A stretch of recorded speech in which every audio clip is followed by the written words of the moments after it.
রক্তাক্ত করছে, তখন শহীদ শ্রাবণ আর বসে থাকতে পারেনি এবং শহীদ শ্রাবণ আল্লাহর ডাকে সাড়া দিয়ে খুনি হাসিনার পেটো বাহিনীর গুলিতে শহীদ হয়ে আজকে আমাদেরকে আজাদী এনে দিয়েছে। আজকে আমরা যখন শহীদ পরিবারের সাথে কথা বলি, শহীদ পরিবারের যখন প্রত্যাশাগুলো শুনি, এখন বর্তমান অবস্থা যখন তারা দেখতে পায়, তাদের অনেক খারাপ লাগে। শহীদ আনাসের পরিবারের সাথে কথা হচ্ছিল, এর আগে আমি একটু শহীদ আনাসের চিঠিটা একটু আপনাদেরকে পড়াই শোনাতে চাই, কারণ শহীদ আনাসের যে চিঠিটা সেটা আমরা অনেকে পড়েছি। সেই আনাসের চিঠির মধ্যে আমাদের অনেক কিছু আছে। শহীদ আনাস বলেছিল, মা আমি মিছিলে যাচ্ছি, আমি নিজেকে আর আটকিয়ে রাখতে পারলাম না, সরি আপু যান, তোমার কথা অমান্য করে বের হলাম, স্বার্থপরের মতো ঘরে বসে থাকতে পারলাম না। আমাদের ভাইরা কাফনের কাপড় মাথায় বেঁধে রাজপথে নেমে সংগ্রাম করতে যাচ্ছে। যদি প্রতিবন্ধী কিশোর, 70 বছর বয়স্ক ল্যাংড়া মানুষ সংগ্রামে নামতে পারে, তাহলে আমি কেন বসে থাকবো? একদিন তো বসতেই হবে। মৃত্যুর ভয় করে স্বার্থপরের মতো ঘরে বসে না থেকে যুদ্ধ নেমে গুলি খেয়ে বীরের মতো মৃত্যু অধিক শ্রেষ্ঠ। যে অন্যের জন্য জীবন উৎসর্গ করে সে প্রকৃত মানুষ। আমি যদি বেঁচে না ফিরি, তবে কষ্ট না পেয়ে গর্বিত হব, জীবনের প্রতিটি ভুলের জন্য ক্ষমা চাই। শহীদ আনাস এই চিঠিটা লিখে, আপনারা জানেন 36শে জুলাই গত বছরের 5ই আগস্ট টাঙ্গাইলে শহীদ হয়েছিল। এভাবে আমাদের পুরো জুলাই বিপ্লব জুড়ে 2000 আমাদের ভাই বোন শহীদ হয়েছে, 40,000 আমাদের ভাই বোন গাজী হয়েছে। এই প্রত্যেক শহীদ এবং গাজীদের যদি আমরা প্রত্যাশা দেখি, তারা কি জন্য জীবন দিয়েছিল?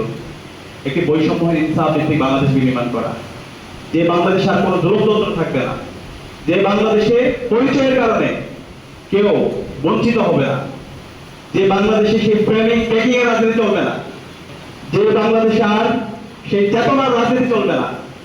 এবং এখানে পূর্ববর্তী বক্তারা বলেছে যে শাহবাগ কায়েম করার মাধ্যমে বাংলাদেশে কালচারাল ফেসিজমের মাধ্যমে খুনি হাসিনার যে অবৈধ শাসনকে বৈধতা দেওয়া হয়েছিল এবং বাংলাদেশে ডিহিউম্যানাইজেশনের যে কালচার তৈরি হয়েছিল, সেই কালচার আর কখনো ফিরে আসবে না।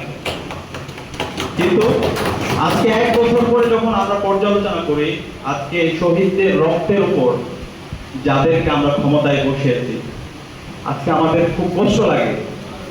এই অন্তর্বর্তীকালীন সরকারের যারা দায়িত্বশীল ব্যক্তিবর্গ আছে, তারা এই শহীদদের যে আকাঙ্ক্ষা, শহীদ আনাসের যে আকাঙ্ক্ষা, সে আকাঙ্ক্ষাকে তারা ধারণ করে না। আজকে 1 বছর পরেও আমাদের শহীদদের তালিকা প্রকাশ নিয়ে কথা বলতে হচ্ছে, শহীদ পরিবারের পুনর্বাসন নিয়ে আমাদের কথা বলতে হচ্ছে, আমাদের গাজী যারা আছে তাদের ট্রিটমেন্ট নিয়ে আমাদের কথা বলতে হচ্ছে, বিচারের দাবিতে আমাদের এখন পর্যন্ত কথা বলতে হচ্ছে, সংস্কার নিয়ে আমাদের এখন পর্যন্ত কথা বলতে হচ্ছে। ফেসিবাদের যে উপাদানগুলো আছে, সেই উপাদানগুলো এখন পর্যন্ত সকল প্রতিষ্ঠান থেকে গেছে।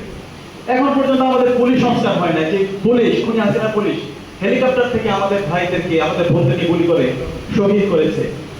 আজকে এখন পর্যন্ত মিডিয়া সংস্কার হয় নাই, যে মিডিয়া খুনি হাসিনাকে গত 16 বছরের অবৈধ শাসনকে বৈধতা দিয়েছিল।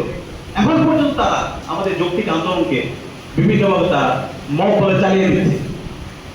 তো এই কষ্টগুলো আমাদের চেয়ে আমাদের শহীদ পরিবারের কাছে অনেক বেশি ব্যথিত করছে।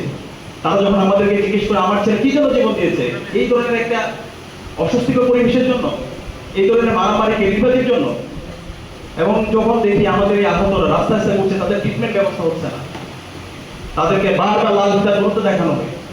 তো এই বিষয়গুলো আমাদের এখনই, আমি অনুরোধ করবো আমাদের দায়িত্বশীল ব্যক্তিবর্গ যারা আছে, অন্তর্বর্তীকালীন সরকারকে আপনারা দ্রুত সময়ের মধ্যে এই বিষয়গুলো আপনারা নজরে দিন। আমাদের শহীদদের যে আকাঙ্ক্ষা, আমার জুলাই যুদ্ধের যে আকাঙ্ক্ষা, বাংলাদেশের দীর্ঘদিনের সংগ্রাম, লড়াই, ফেসিবাদ বিরোধী আন্দোলনে যারা সহযোগিতা ছিল, তাদের যে আকাঙ্ক্ষা, সেই আকাঙ্ক্ষার আলোকে আপনারা এই জুলাইয়ের ঘোষণাপত্র এবং জুলাইয়ের সনদ দেন। আমরা আশা করবো ইনশাআল্লাহ অন্তর্বর্তীকালীন সরকারের দায়িত্বশীল যারা আছে, তাদের সে জায়গায় তারা দায়িত্বশীল আচরণ করবে। আর যদি এই জুলাই সনদ এবং জুলাই ঘোষণাপত্রে শুধুমাত্র একটি দলকে, একটি পক্ষকে যদি সুবিধা দেওয়া হয় এবং তাদের যে বয়ান, সে বয়ানকে এখানে নিয়ে আসা হয়, তাহলে জুলাইয়ের যে শহীদরা আছে, জুলাইয়ের যারা গাজীরা আছে, তাদের সাথে সুস্পষ্ট বিট্রয়াল হবে।